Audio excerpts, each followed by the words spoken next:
एक कहानी आती है बहुत प्यारी। सिद्ध संत थे, नाम था लोकनाथ। उनके जीवन की विशिष्टता रही कि छोटे ही थे तब उनके गुरु उनको उनके घर से ले गए। बाकी के समय उनने हिमालय में गुजारा। कभी उनको समाज को देख पाने का अवसर नहीं मिला। पूरे समय ऊपर ही हिमालय में रहे और वहाँ पर ईश्वर के ध्यान में निमग्न रहते, हमेशा गहन समाधि में, शांति में रहते। एक दिन शहर को लौटे तो रास्ते में एक गांव में चबूतरे के पास आकर के लेट गए। वहाँ के लोगों ने उनका नाम सुना था, कभी देखा नहीं था। उनको पता नहीं था कि इतने बड़े जो संत हैं वो हम लोगों के सामने यहाँ आकर के हमारे घर के चबूतरे पर आकर के बैठे हैं।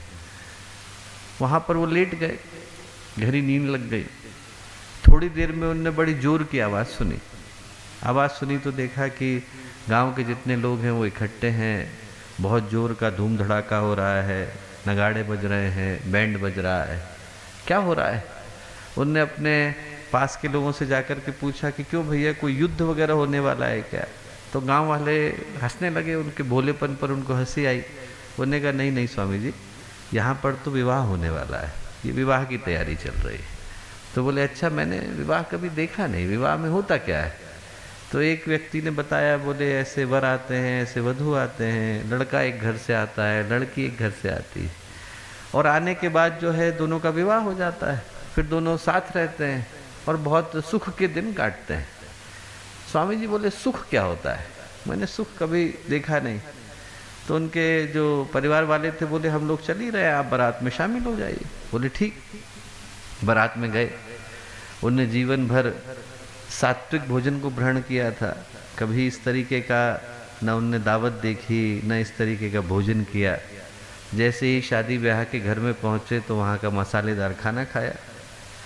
पहला दिन जीवन का ऐसा गुजरा जब ईश्वर का भजन भी नहीं किया। आसपास जो है नाच गाना चल रहा था, धूम धड़ाका हो रहा था, बारात के गीत चल रहे थे।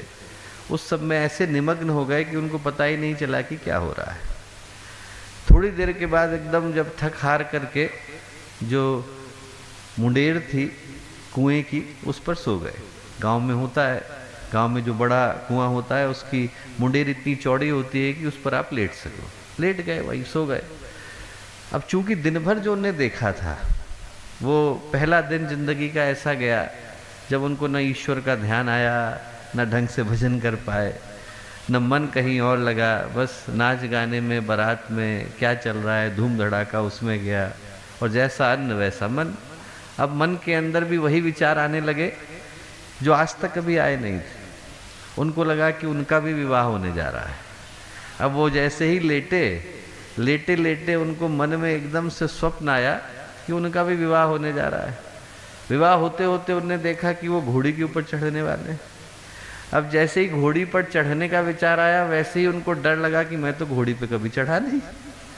अब चढ़ने के विचार से इतना घबराए कि कहीं घोड़ी जो है दुलत्ती न मार दे।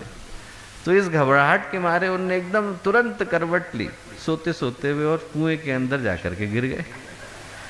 अब कुएं के अंदर गिरे तो एकदम लोग जग रहे थे। उस समय तो रात में, बारात के समय में तो लोग रात देर तक जगते हैं। तो 2-4 लोगों ने निकाला और उनको मरहम पट्टी करने के बाद लोगों ने पूछा स्वामी जी कैसे गिर गए आप, कुएं में कैसे गिरे? लोगों ने पूछना शुरू करा। स्वामी जी कुछ बोले नहीं। अब लोगों ने पूछा कि आप कौन हैं? उनने अपना नाम बताया।